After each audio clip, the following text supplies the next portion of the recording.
Today we'll dive into the phrase kill two birds with one stone Kill two birds with one stone.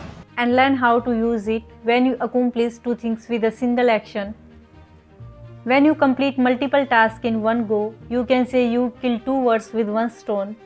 Example, by answering my emails while on the phone, I kill two birds with one stone.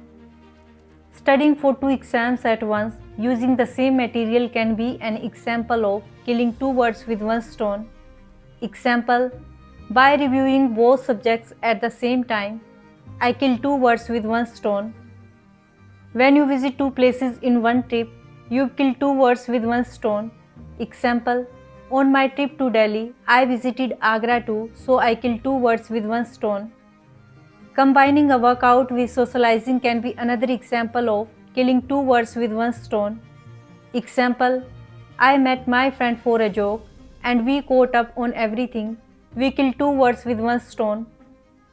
The phrase kill two birds with one stone is a great way to describe multitasking or efficiently completing multiple tasks at once.